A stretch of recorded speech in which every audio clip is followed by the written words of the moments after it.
Greetings, everyone, and welcome to SpaceWeek Live, 100th episode on this December 12th, 2021, Sunday. Got those a little mixed up, but that's all right. Yes, this is, in fact, the 100th episode of this show, and thank you all for sticking around with me for the previous 99, and hopefully for the next few hundred until I retire. But yeah, so here we are. It was a busy week, both in space and down here on Earth. But before we get into it, I wanted to take a moment to point out this new tool that I acquired. If I can stretch it up so that you can see it in the camera. It's got a kind of a short cord. It's called a loop deck.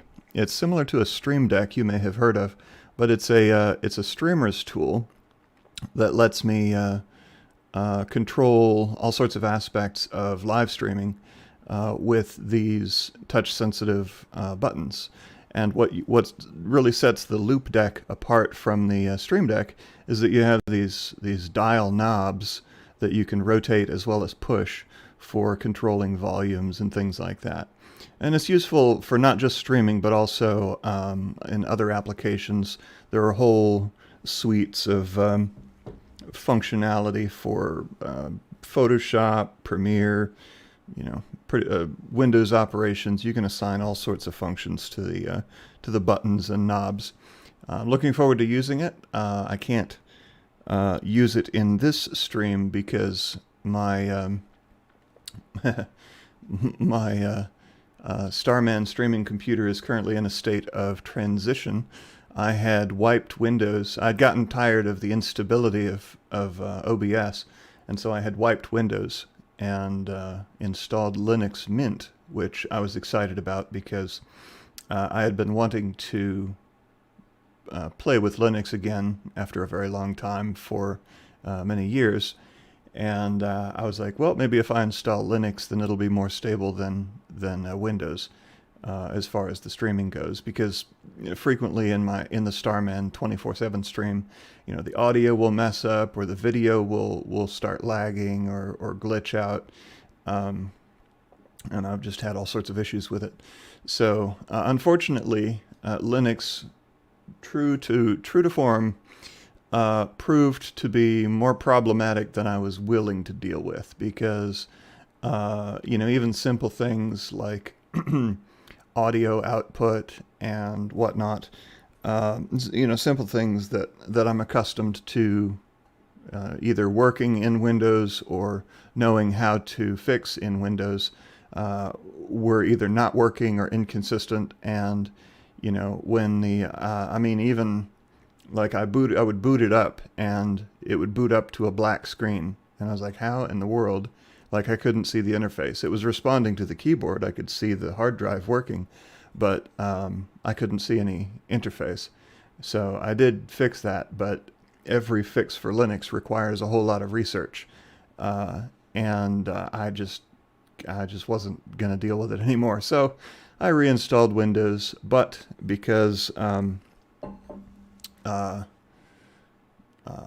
it's not fully set up yet, it's not ready to resume streaming Starman. Starman is still streaming on my main computer, the result of which is that I have 2 instances of OBS running, one for Starman and one for this stream, or whatever other live stream I'm working on.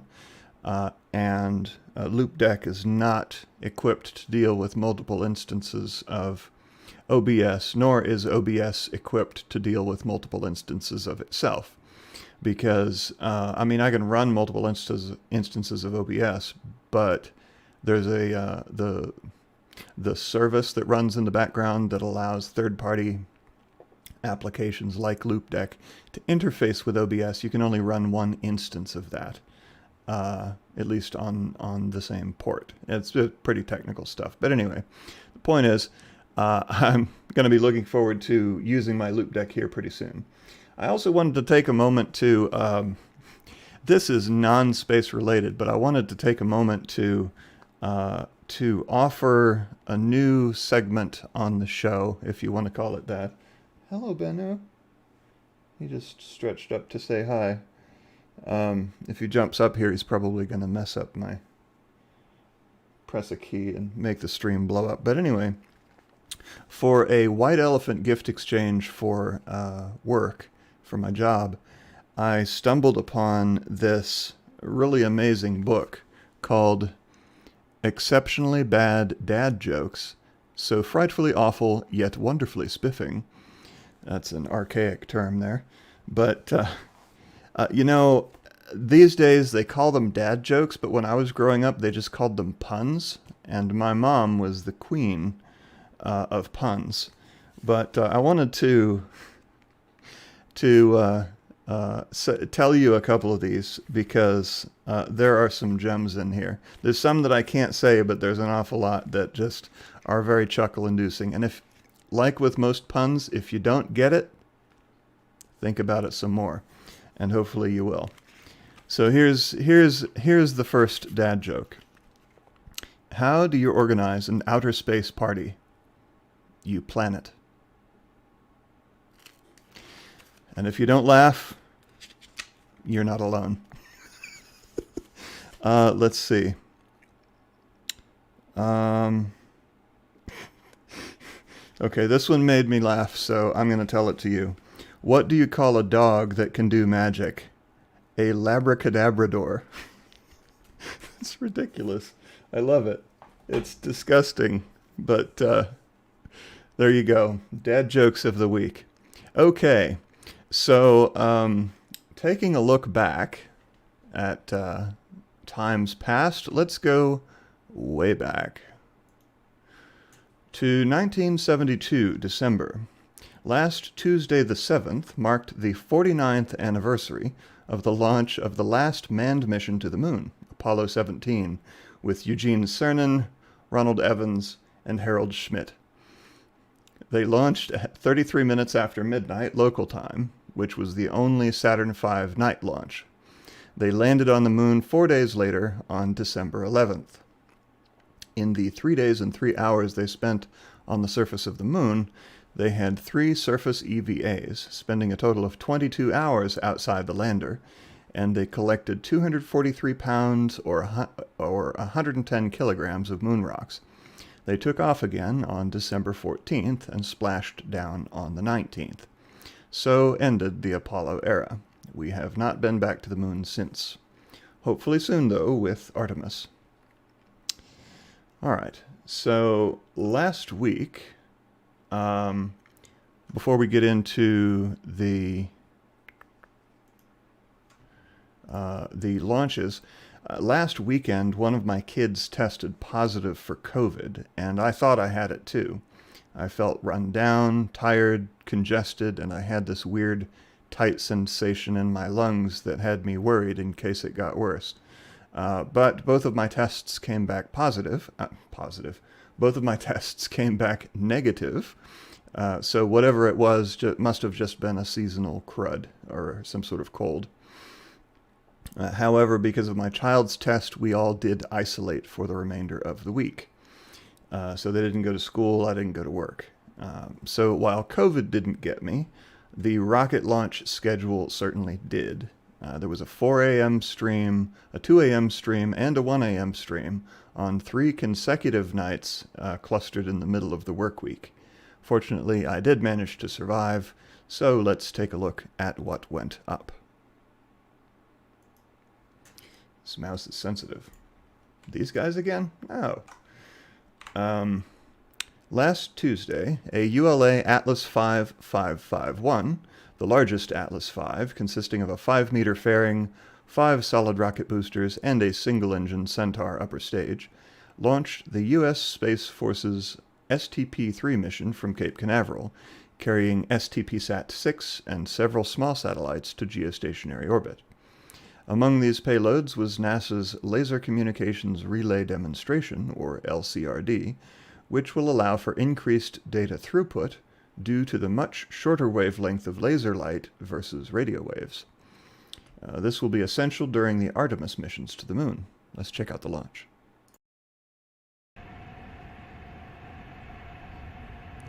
T-minus 10, 9, 8, 7, 6, 5, 4, 3, 2, 1. And we have liftoff of the United Launch Alliance Atlas V rocket with the STP-3 mission for the United States Space Force. Vehicle has cleared the tower and is beginning the pitch over program. And the RD-180 is throttling down slightly as expected. Engine response looks good. And passing 20 seconds into flight, the PU system has gone to closed-loop control. SRB chamber pressures continue to look nominal. RD-180 pump speed and fuel injector pressures continue to look good. Successful launch, as always, for ULA. Also on Tuesday, a small Series 1 rocket, that's CERES, as in the asteroid, Series 1 rocket from Chinese company Galactic Energy, just 19 meters or 62 feet tall, launched from Jiuquan Satellite Launch Center in northwest China with the Golden Bauhinia 103 optical remote sensing satellite, also called Jinzijing 1, and 4 other small satellites. Let's check that out.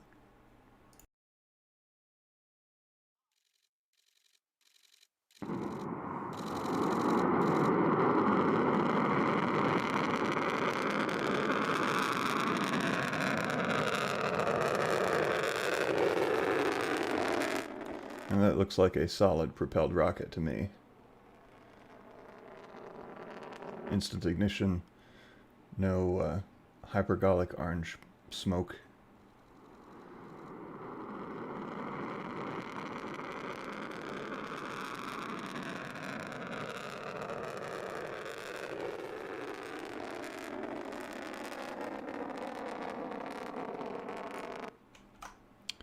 Then on Wednesday in the oh, hello. Oh, okay. Ah, right. The launch highlights. You know, I'll just play this video for you. Okay, so I made sure that there were no that the music they used in this was not copyrighted. I wanted to show you the 4K highlight video from ULA of the STP-3 launch because, after all, this is a 4K broadcast. Okay, so on Wednesday in the wee hours, there were... Oh. I got my stuff out of order here.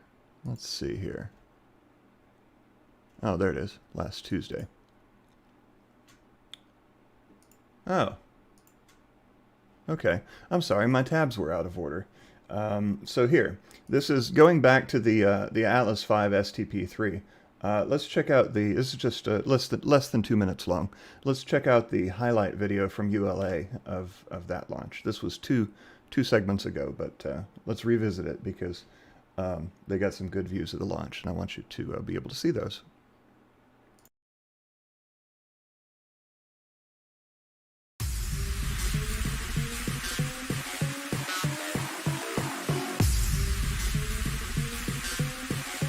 Status check. Proceed with terminal count. Atlas systems. Propulsion. Go. Hydraulics. Go. Pneumatics. Go. LO2. Go. Centaur systems. Propulsion. Go. Pneumatics. Go. LO2. Go. LH2. Go. Anomaly G. Go. Range coordinator. Clear to proceed. Launch director. Launch vehicle is ready to launch. Mission director. You have permission to launch. Proceeding with the count. ALC, verify T0 is set for 10:190. Verified. Status check. Go Atlas. Go Centaur. Go STP-3. T-minus 10, 9, 8, 7, 6, 5, 4, 3, 2, 1.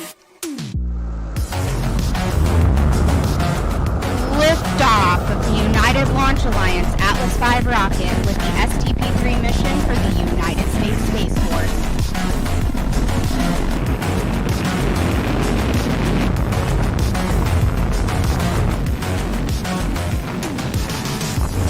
Vehicle has cleared the tower, beginning the pitch over program.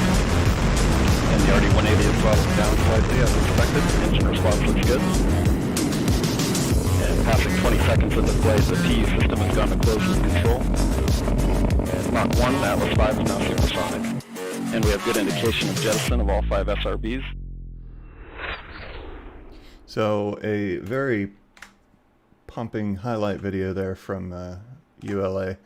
Not everybody was a fan of the music, but you know, if they're looking to make it energetic and exciting, then they did a pretty good job of editing it together. Now, most of us here probably prefer the raw footage and audio of the actual machinery, but for the masses, they need a little more pizzazz, I guess one might say.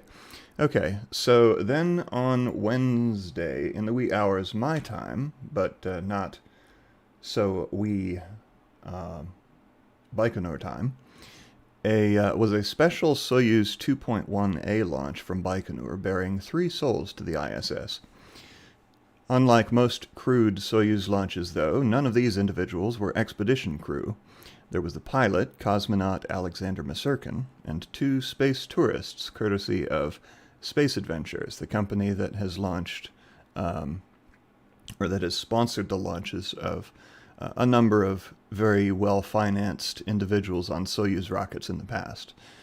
In this case, we have Yozo Hirano and Yusaku Maezawa, both from Japan, the latter of which who is most famous amongst the space community for helping to finance the development of SpaceX's Starship, and for his Dear Moon mission, which will take a Starship flight around the moon with artists. Let's check out the launch.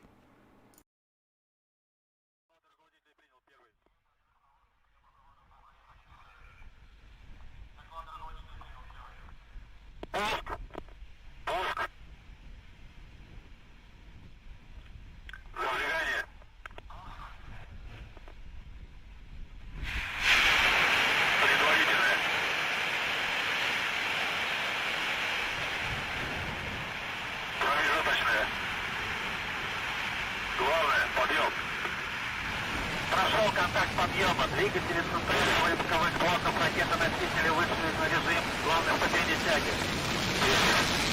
Параметры системы управления ракеты-носителем в норме.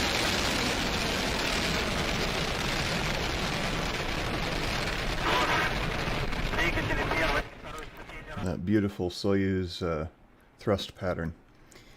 And 6 hours after, whoopsie,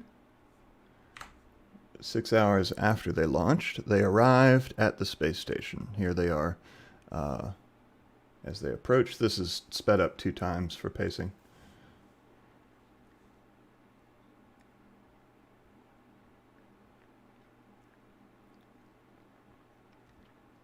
And I think after this bit, there's a view from the Soyuz approach cam. Yeah, there's a view of the space station, which was pretty sweet.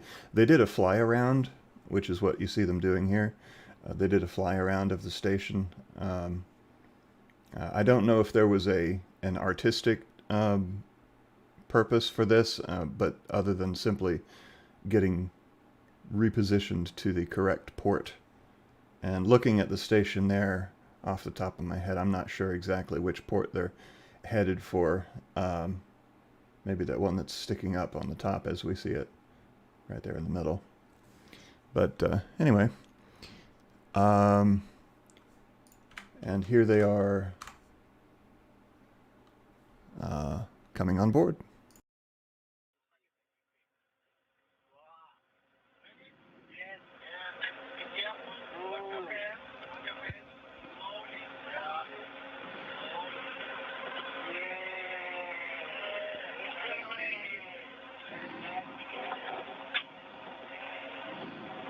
Next is spaceflight participant Yusaku Yazawa.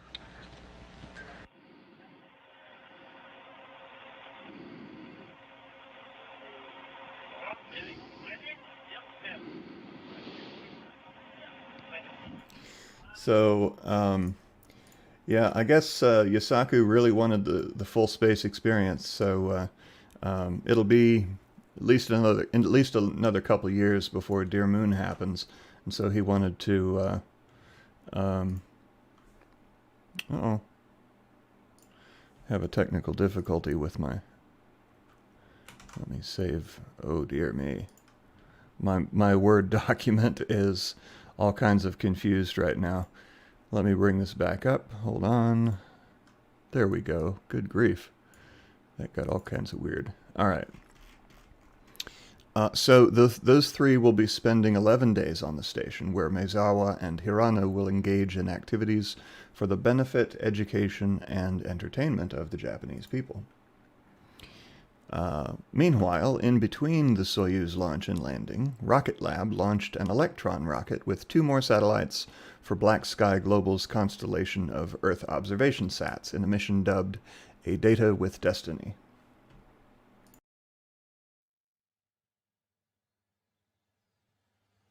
10, 9, 8, 7, 6, 5, 4, 3, 2.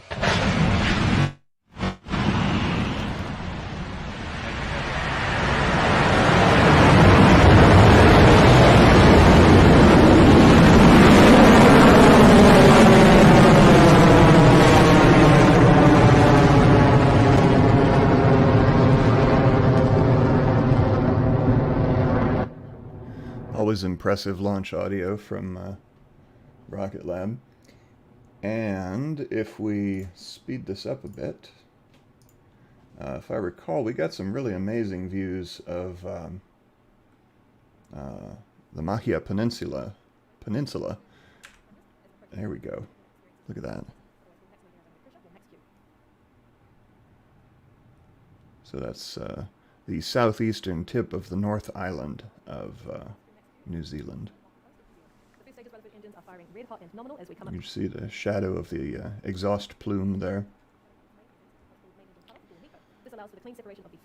Easily the world's most beautiful launch site, although there are a couple others that are up there.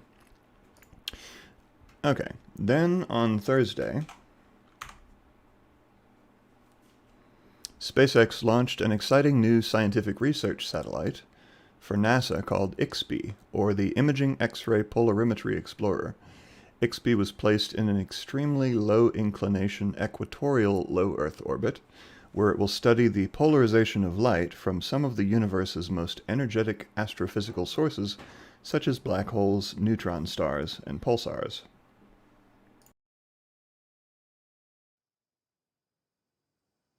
T-minus 15 seconds.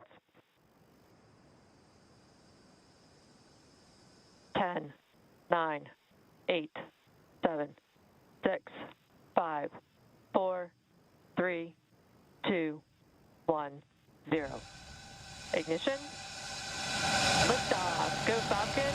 Good hunting. IXPE.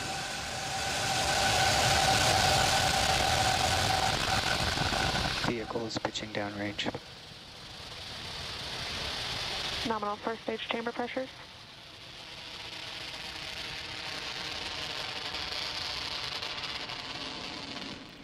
Successful launch, landing, if we can find it here.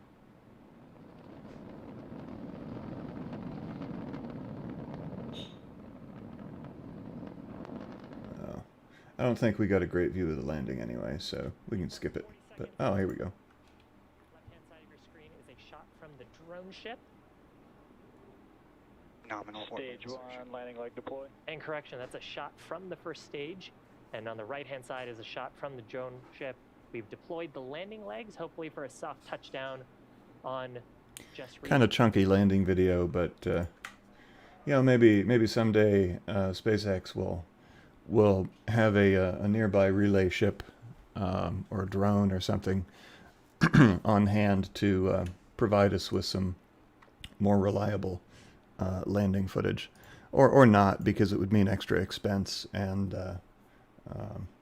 you know, I don't know if it serves their engineering need. It would serve their engineering needs to do so.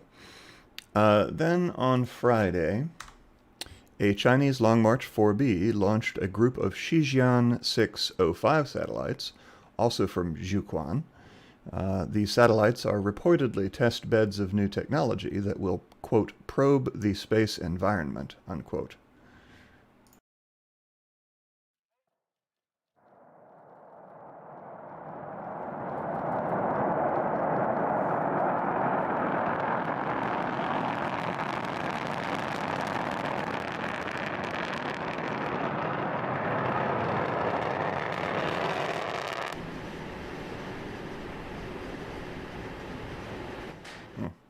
That was an interesting view. That was a little rendering there after the initial launch footage. And finally, last but not least, on Saturday, Blue Origin conducted their third crewed New Shepard suborbital launch. On board for the short 10-minute flight past the Kármán line were Laura Shepard Churchley, the daughter of the first U.S. astronaut Alan Shepard, Michael Strahan, football star and TV personality, who you can actually see through the left window there, as well as their four paying customers, Dylan Taylor, Evan Dick, Lane Bess, and his son Cameron Bess. This was actually the first time that a parent and child both traveled to space together.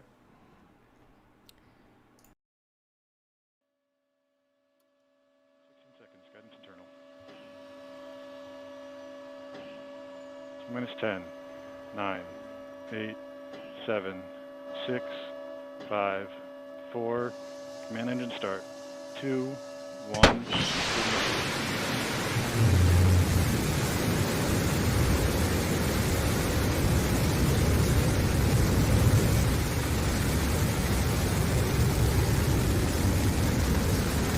Mission Control has confirmed New Shepard has cleared the tower and is on its way to space. We can hear it here from the desk.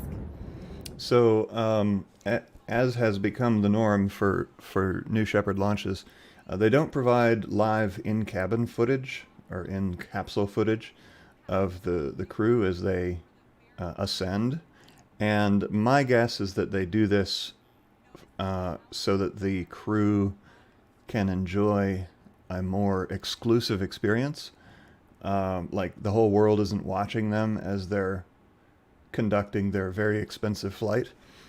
But there may also be, I mean, I don't think it would be too difficult to transmit video down, you know, straight down to the launch site, since it's not like they're arcing out over the ocean or anything. They're just going straight up and coming straight back down. But the flight was a success, as expected, and here's the landing. Engine restart on that BE-3 confirmed. Altitude dropping fast. Sonic boom here in the studio. Hear that? Feel that for sure. That beautiful booster hover.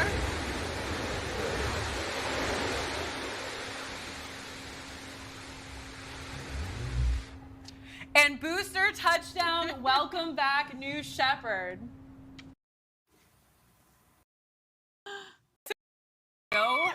What a great view through those big windows there. And here is the touchdown of the capsule.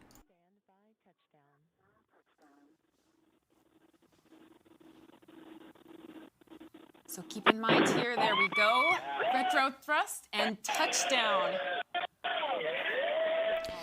So congratulations once again. Now, in response to the inevitable comments, no, they did not enter orbit around the Earth. But yes, they did go to space by all definitions. Remember, the Black Brant 12 rocket can fly to an altitude 3 times higher than the space station, but it's still a suborbital rocket, as it doesn't reach orbital speeds. It can't go around the Earth. As for people complaining about the pollution involved in launching tourists to space like this, in the case of this particular rocket, New Shepard burns hydrogen and oxygen, and its product, its exhaust, is water vapor. So there's no carbon involved at all, and so it's not adding to the pollution in the atmosphere. Now, in the case of SpaceX, of course, Falcon 9 is fueled by RP1, which is refined kerosene, which is a hydrocarbon, and it's a fossil fuel, and it does produce carbon output when it combusts, but this one does not. So good on Blue Origin for going with and methane. Methane is even worse, which is what Starship is fueled by. But in any case, as for the intrinsic value of launching celebrities to space, that's a matter for debate. But in any case, I'd rather have rich people launching to space than nobody launching to space. So, all right. So looking ahead to this week, let us refer to our handy raw space calendar, which I'll link in the chat. All right. So later today, at 9 p.m. Eastern, 0100 UTC, will be potentially a Kuaizhou launch from China with an unknown payload. Now, some of these items on the schedule are from a website that has become only moderately reliable, so take some of these schedule items with a grain of salt. They may or may not, because some of these weren't listed on any other websites, so they may or may not be accurate. Tomorrow morning, Monday, December 13th, at 7:07 a.m. Eastern, 12:07 UTC, a Russian Proton rocket will launch Express AMU-3 and Express AMU-7 satellites for the Russian Satellite Communications Company. The telecom payloads were manufactured by Thalassalenia Space, which also serves a lot of the, their satellites go up on a lot of Arianespace launches as well. Then later on Monday at 11:10 p.m. Eastern, 04:10 UTC on Tuesday, will be a Chinese Long March 3 launch with another unknown payload. And this is another case of of a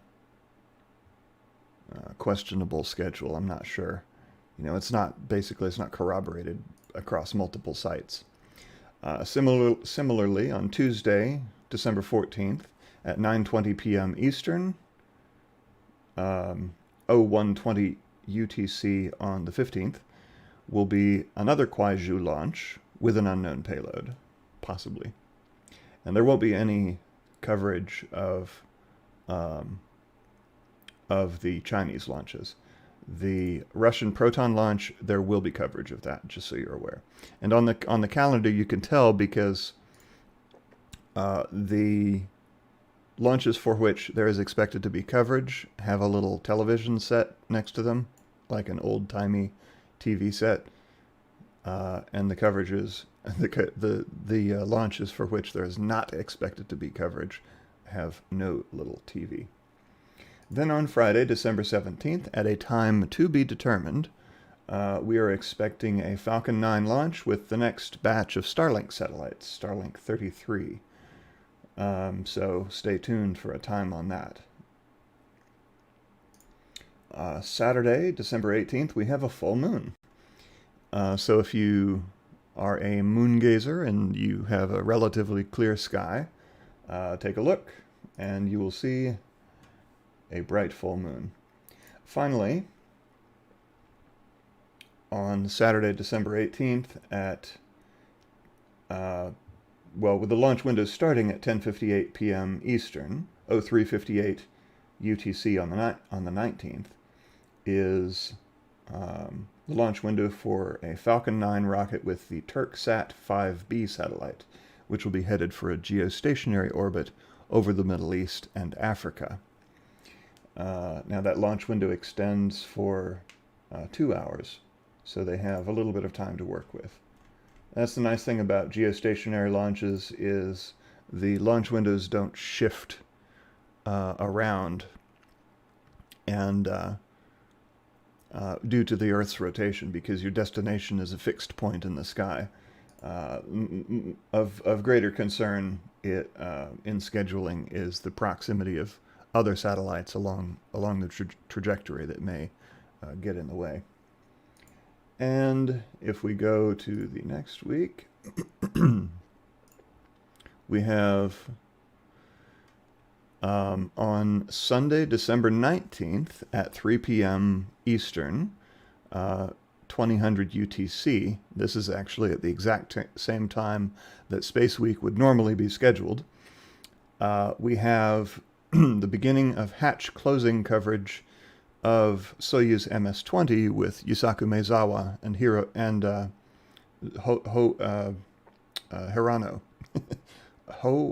What's his name? Yozo Hirano and Yusaku Maezawa, as well as Alexander Masurkin. So hatch closing coverage is at 3 p.m. Eastern. Undocking coverage is 3.5 hours later, 6:30 p.m. Eastern, 23:30 UTC. And then landing coverage begins at 9 p.m. Eastern, 0200 UTC, with landing a couple hours later. And so that tourist crew will be returning from the space station. Now, because of the 3 p.m. start time of the hatch closing coverage of Soyuz MS-20 next Sunday, I'm thinking that I will start SpaceWeek at 4 p.m. Eastern. That's 1 hour later than usual. And that should give me, because normally they don't extend the hatch closing coverage much beyond the actual hatch closing, like because there's 3 hours in between hatch closing and the undocking coverage beginning. So I should be clear by 4 o'clock to start SpaceWeek. And I'm sorry, my voice is a little rough right now from all the jabbering. I ran out of coffee. It's just a trickle in there.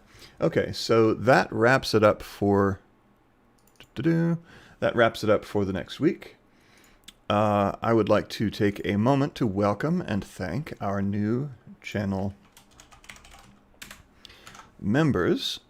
First of all, Dan Todd, I've seen you very active in the Starman chat in the past week. It's good to see you around with your little green name and dabbing astronaut. Takemura Seiko, that's a translation from Google, so if that translated incorrectly, I'm sorry. And Tamagotchi Yazawa standard model. That's what Google told me it meant. So these are two Japanese individuals who were present during the launch and rendezvous of Yusaku Maezawa a few days ago. And so, again, welcome and thank you. Now let's get to your questions. What do you got for me? All right. Oh, okay.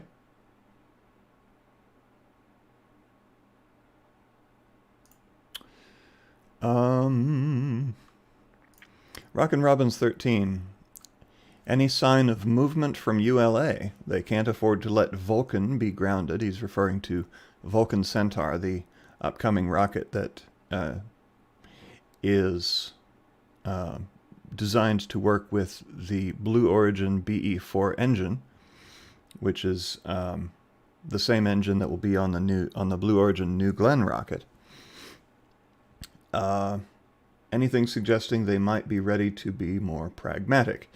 Well, Tori Bruno, who's the head of ULA, he has addressed that question in the past, saying, sort of in a general way, but he's basically said that one way or another, they will accomplish their mission. So I think the implication is, like, he doesn't divulge details, but he's very responsive to questions, Tori Bruno is.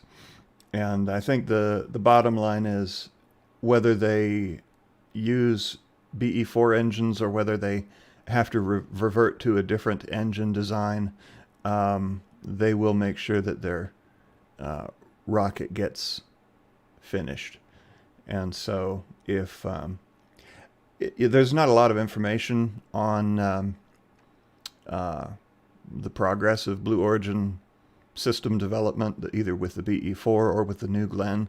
Every once in a while, they'll produce a slick video, expressing their excitement about, mostly about the facilities, because they've built extensive facilities in multiple locations to support these operations. But there's not a lot of news about the actual progress of development. Not like with SpaceX, where you have basically 24/7 eyes on the ground, monitoring of the progress. But one way or another, ULA will get Vulcan off the ground, even if they have to go with a different engine. Aerographica asks, optical remote sensing satellite is not the name for SpySat-2. I mean, basically any satellite with a camera can be a spy satellite. So with the opaque nature of the Chinese apparatus, the Chinese government and space apparatus, you can cynically assume that everything they send up there is going to be for the purposes of spying. But I mean, they have the same sort of practical, disaster recovery and agricultural planning needs, et cetera, that everybody else has. So, you can take some of what they say at face value and kind of guesstimate what percentage of what they say is not entirely the full truth. Friday Ray, have to say, you look better than the last show. Oh, okay, thank you. Well, I did do a little shaving. I had some couple weeks of facial growth going on, so I went ahead and turned it into something coherent. I probably won't keep this for terribly long, because whenever I try to grow a beard, it starts, even after I get past the itchy stage, it starts to drive me nuts. Because it interferes with my food and drinking, and I don't like the fact that it's scratchy, like just physically touching my face is scratchy. But I like the way it looks, but I just can't put up with it for very long. So we'll see. We'll see how long I keep this one. Elmo Jones Music Orpheum. I think it's outrageous and insulting to hand out astronaut pins like souvenirs to space tourists. Looks like Bezos will not be allowed this after the first of the coming year. Yeah, so that's something I didn't mention before, but that is noteworthy. That there was much ado a couple months back when Jeff Bezos took his first flight to space. Well, he's only been to space once, but when he took his flight to space, the first crewed New Shepard flight. And because that very same day, the FAA revised their requirements for receipt of the commercial astronaut wings,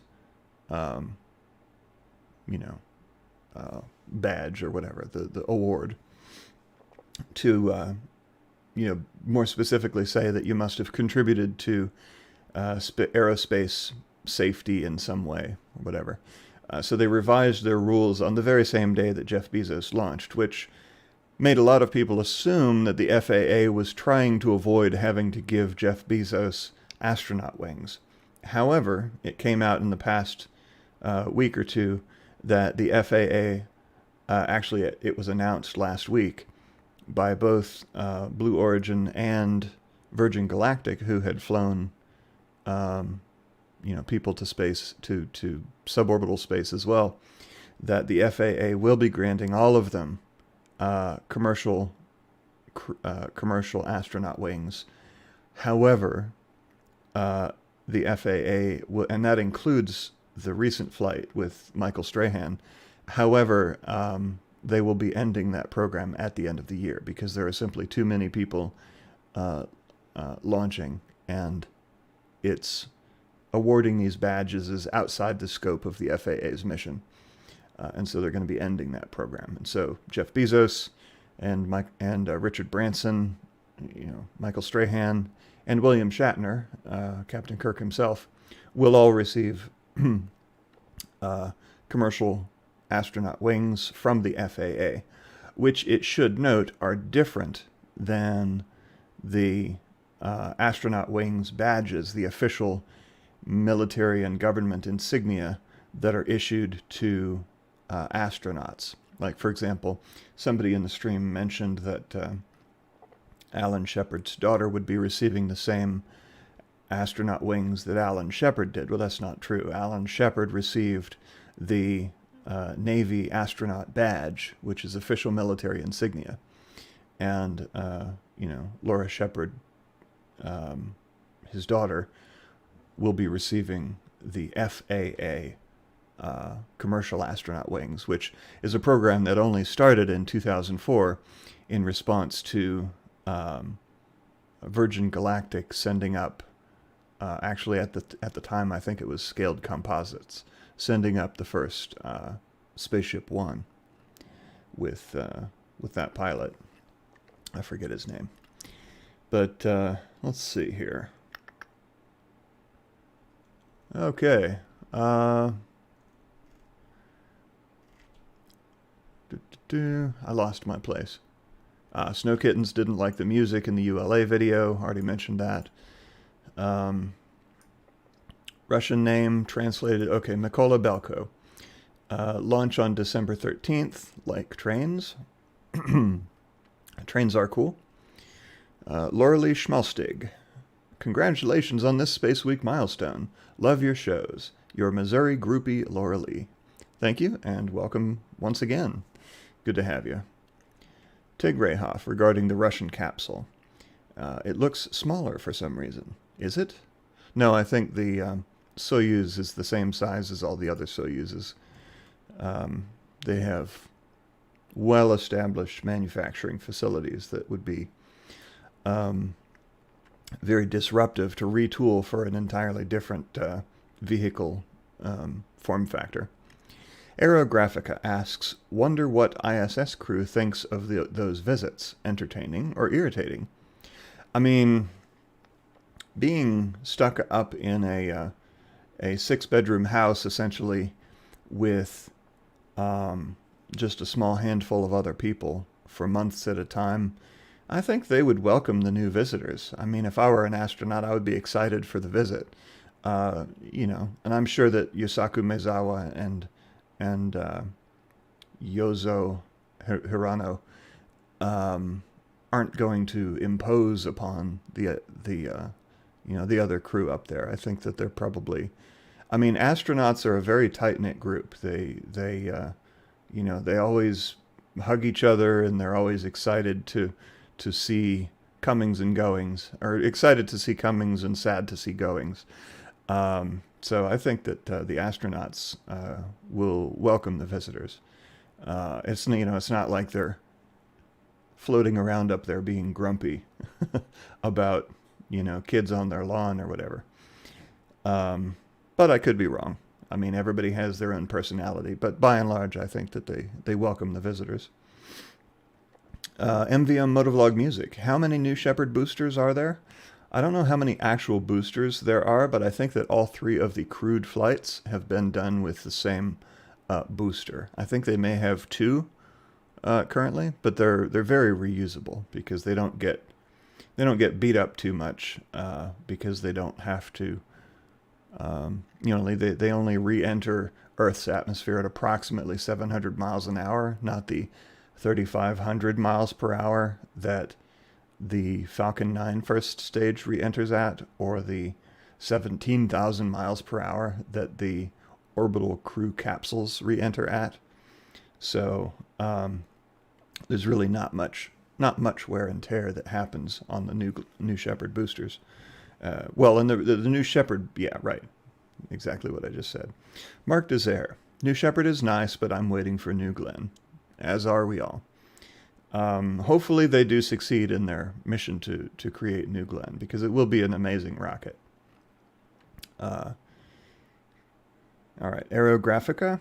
I think the launch of any of those rockets is less polluting than a single large ship crossing the Atlantic. I think you're right. Rocket launches are actually a very small contributor to the global, the state of global atmospheric pollution. Very small, like minuscule, compared with, you know, big industries which have, you know, ships, and I think cargo ships, shipping ships, are some of the biggest polluters. In fact, Snow Kittens says, "Oh, that Turksat 5B was the controversial launch, right?" I'm not sure. Was Turksat controversial? I know that other Turksats have been launched. I've live streamed a couple. Actually, wasn't no, Falcon Heavy was Arabsat, not Turksat. But I'm not aware of any controversies. But then again, I don't really have my ear to the ground regarding that sort of thing. Tig Rayhoff asks, do you think the Virgin stock will be worth buying? I mean, if you have some income to spare and you don't mind losing it in case it doesn't do well, it's certainly worth a shot, because I think that in the big picture, space will only be expanding. Space industry will only be expanding. As for specific players, you know, whether SpaceX will continue to thrive, which you can't directly invest in SpaceX, but you can actually kind of sort of invest in SpaceX by investing in Alphabet, which is Google, because Google owns, or owned, I don't know if they still do, about 10% of SpaceX. But in any case, I mean, and investing in Google is a pretty safe bet anyway, because they're not going anywhere except up. I mean, I would like to invest in Virgin stock, Virgin Galactic or Virgin Orbit, which I think it's Virgin Orbit that's, Virgin Galactic is already available, but I think it's Virgin Orbit that's going to be, have their IPO soon. And, yeah, so I mean, go for it. It's speculative, you know. I mean, but I'm not a financial advisor, but if you've got some money to spare, I'd say go for it, and you may come out on top. Jimbo Thunderhawk asks, what about your new stream, Raw Space? So once upon a time, I told a story of a new 24/7 stream that I was going to start providing that was going to replace Starman. Instead of Starman, which is soon to be shut down after more than 3.5 years, I was going to start streaming satellite time lapses that have been compiled from multiple satellites, from NOAA satellites, as well as Himawari 8, and maybe even a Russian geostationary satellite. However, it's been slow in getting that stream ready. Plus, with the adventures I've been experiencing with my streaming computer, with, you know, wiping it, installing Linux, and then reinstalling Windows, it's not quite ready. But soon, within the next week or two, and of course we've got the holiday coming up on us, and I'm actually going to be traveling 2 Sundays from now. I'm going to be traveling, so there won't be a Space Week on December 26th.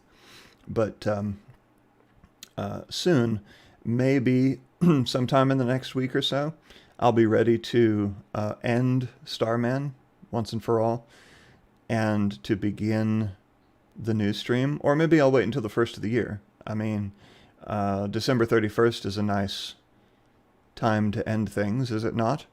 Maybe I'll end Starman on December 31st and then start the new stream on January 1st. Fresh start, as it were. You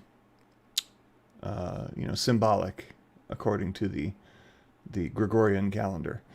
But yeah, I have a lot of content ready. I just need to get the streaming environment set up, and so that'll be ready soon. But again, the switchover, I don't want to do them at the same time, because I want the end of Starman to be a live stream. Like, I want to stream and host the end of Starman, because that's been the constant on this channel for more than 3.5 years, for almost 4 years now. And then I want to also host and introduce the new 24/7 stream, which will be the satellite time lapses. All right. So looks like, oh, let's see. Oh, somebody asked about Bennu merch. You know what? Let me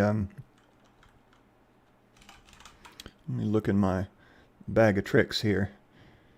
A couple weeks ago, I came up with a new Bennu. Now I get excited about merch, but not because of the potential profit. Like, honestly, hardly anybody buys anything.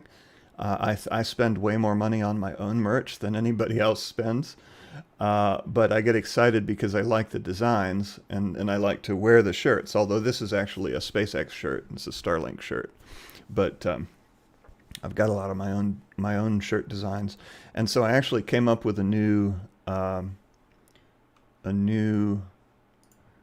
let's see here.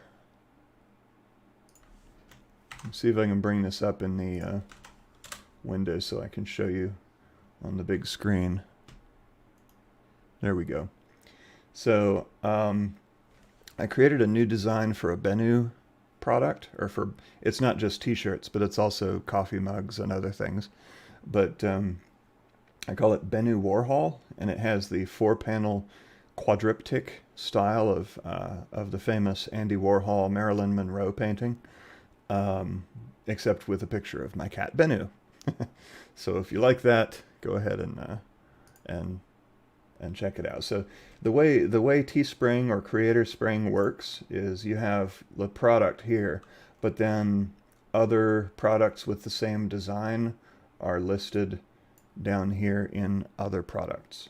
So here you see, Like, and if you look at the store, you'll see a lot of pictures that look similar, but that's because you have different kinds of t-shirts. You've got the premium tee, you've got the tri-blend, the comfort tee, the women's tees, the classic tee. So these are all different weaves and different materials. So look through and find, whatever your preferred material is. But we have this, where's the, there we go. We have a pillow, and I have one of these pillows with the Yin Yang Planets design on it. It's really durable and nice pillow. Tote bag.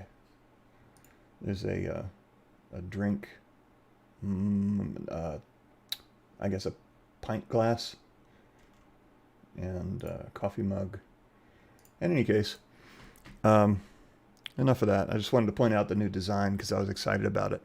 I had been wanting to, I have a few different design ideas for merch, and I had wanted to do the Warhol one for a while, and I finally got around to it, so yay me.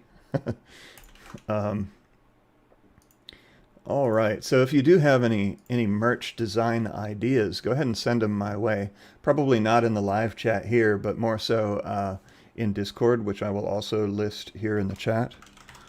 Because that's more persistent than the live chat. Or you can comment on one of the videos. But live chat is sort of ephemeral. All right, good deal. Well, I think that will wrap it up for this week. Thank you so much for joining me on this 100th episode.